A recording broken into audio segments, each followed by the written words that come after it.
In the heart of West Africa, amidst the vibrant pulse of the Yoruba people, lies a system of knowledge so profound, so intricate, that it has been recognized by UNESCO as a masterpiece of the oral and intangible heritage of humanity. It's a system that has guided the hands of kings, shaped the destinies of empires, and offered a direct line to the divine for millions. This isn't just a religion, it's a complex library of wisdom, a spiritual technology, and a cosmic map known as Ifa. But how could a system based on throwing palm nuts or a divining chain hold the keys to governing vast, powerful kingdoms like Oyo and Ifa? What secrets are encoded within its 256 sacred chapters, and how did one divine being, Orunmila, become the custodian of a knowledge system that could predict the future, solve complex legal disputes, and ensure the very stability of a civilization? The story of Ifa is not merely one of faith. It is the story of a sophisticated intellectual tradition that rivaled any system of governance or philosophy in the ancient world. To understand it is to understand the soul of one of Africa's most influential cultures. The Yoruba kingdoms, particularly from the 12th century onwards, were not haphazard collections of villages. They were sophisticated urban centers with complex political structures, bustling economies, and elaborate social hierarchies.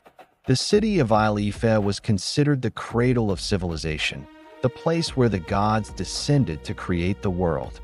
The Oyo Empire, at its zenith, was a formidable military and economic power, its influence stretching across West Africa.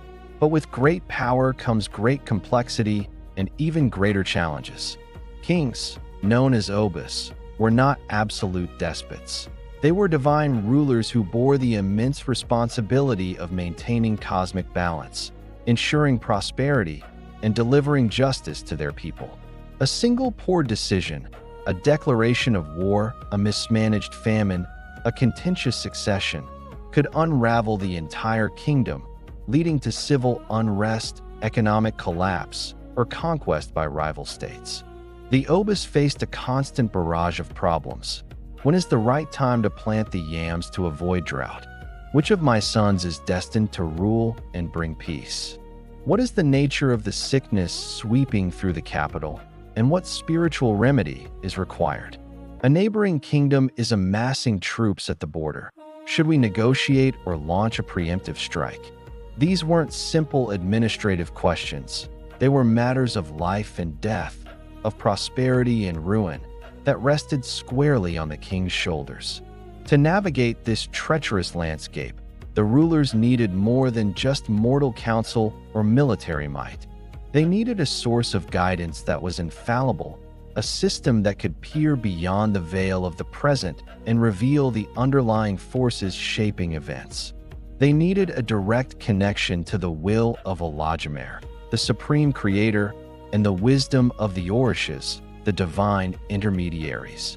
This was the fundamental problem that Ifa was designed to solve. It was not merely a tool for personal fortune-telling. It was the central nervous system of the Yoruba state, a divine operating system for civilization itself. To comprehend the genius of Ifa, we must first understand its divine architect, Orunmila. In Yoruba cosmology, Orunmila is the orisha of wisdom, knowledge, and destiny. He was present at the creation of the world, a witness to the unfolding of every fate. Unlike other orishas who represent forces of nature like lightning or rivers, Orunmila represents intellect itself. He is the cosmic librarian, the keeper of the secrets of existence. The sacred texts of Ifa, known as the Odu Ifa, are the core of this system. They are not a single book, but a vast oral collection of 256 distinct chapters or signatures. Each Odu is a massive repository of knowledge, containing hundreds of verses or essay Ifa, which take the form of parables, poems, historical accounts, and prescriptions for rituals and sacrifices. Using either 16 sacred palm nuts, *icon*, or a divining chain, *opal*, the Babalawo would generate one of the 256 Odu signatures. This wasn't a random guess. It was seen as the universe responding to the specific query, with Orunmila guiding the process to reveal the most relevant chapter for that exact moment and problem. The revealed Odu was not a simple yes or no answer. Instead, the Babalawo would begin chanting the associated verses, telling ancient stories of gods, kings, and commoners who faced a similar predicament. For example, if the king was considering war, the Odu might recount a story of a legendary warrior who rushed into battle and was defeated. But also another story of a king who showed patience, performed a specific sacrifice, and achieved a bloodless victory. The Odu presented possibilities, warnings, and potential outcomes, laying out a complex ethical and strategic map. It wasn't a command, it was a profound, multifaceted consultation. This process was the backbone of Yoruba governance. Before any major state decision, the coronation of a new Oba, the founding of a new city, the passage of a law, or the declaration of war, the king and his council were required to consult Ifa. The Babalawos of the royal court were among the most powerful and respected figures in the kingdom, acting as divine advisors, historians, and legal scholars. Their interpretation of the Odu provided the ethical and spiritual justification for royal policy, ensuring that the king's actions were aligned with cosmic order and the will of the gods. This system was also the foundation of Yoruba law. When complex disputes arose that couldn't be settled by conventional means, the case was brought before an Ifa priest. The divination would reveal an Odu containing a precedent, a story of a similar dispute from the mythological past, and its divinely sanctioned resolution. This provided an impartial and sacred verdict that all parties were bound to accept, preventing endless cycles of vendetta and maintaining social cohesion. The Odu Ifa was a living legal code, constantly being interpreted and applied to new situations. It addressed everything from property disputes and theft to marital issues and murder, providing a framework for justice that was seen as divinely inspired and therefore unassailable. Furthermore, the knowledge within Ifa was not static. It was a dynamic, evolving encyclopedia. As new events unfolded in the kingdom, new verses and interpretations were sometimes added to the corpus, linking contemporary history back to the timeless wisdom of the Odu. It was a system that learned, adapting its ancient wisdom to the changing realities of the world while always remaining anchored to its divine source. The sheer intellectual rigor required of a Babalawo was immense. They had to memorize thousands of verses and possess the deep analytical skill to interpret their allegorical meanings and apply them to specific, real-world problems. This was not blind faith. It was a highly disciplined intellectual and spiritual science. The ultimate test of Ifa's power, however, lay in its ability to navigate the most perilous moment for any kingdom: the transfer of power.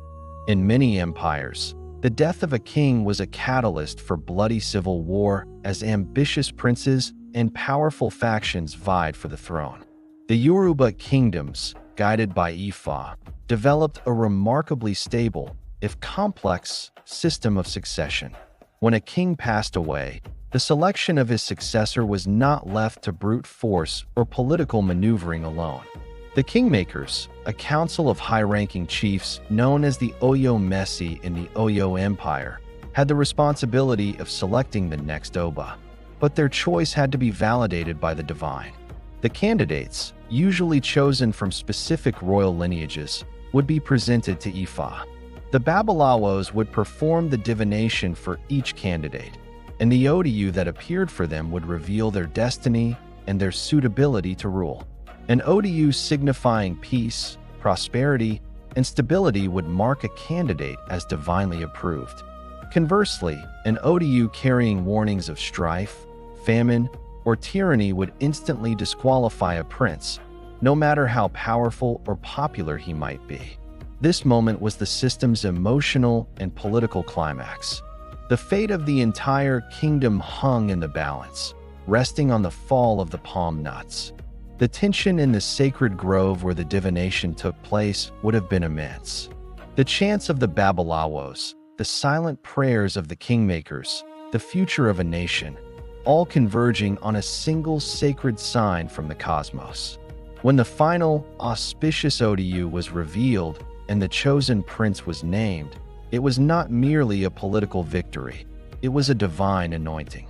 The announcement would be met with a wave of relief and celebration, as the people believed that Orunmila himself had spoken, guaranteeing a future of balance and order. This sacred process legitimized the new ruler in the eyes of the people far more effectively than any army could, ensuring a peaceful transition and reinforcing the belief that the kingdom was not merely a human enterprise, but a divine project guided by the wisdom of the gods. The Ifa system, therefore, was far more than a collection of myths or a simple tool for divination. It was a sophisticated and holistic framework for navigating reality, a spiritual technology that integrated ethics, law, governance, and philosophy into a single, cohesive whole. It provided the Yoruba kingdoms with a unique form of stability, grounding the authority of their rulers in a sacred mandate, and resolving conflicts through a process of divine arbitration rather than pure violence. While colonialism and the rise of other religions challenged its central role in governance, Ifa did not disappear. It endured, preserved in the memories of the Babalawos and carried across the Atlantic during the slave trade, where it took root and blossomed into new forms in Cuba, Brazil, and throughout the Americas. Today, it continues to be a living tradition, a source of guidance and wisdom for millions around the globe.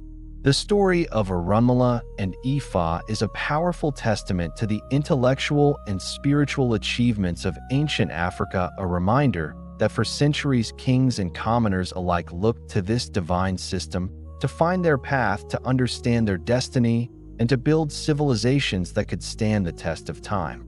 It remains a profound library of human and divine experience, its verses still echoing with the wisdom needed to navigate the challenges of the past, present, and future.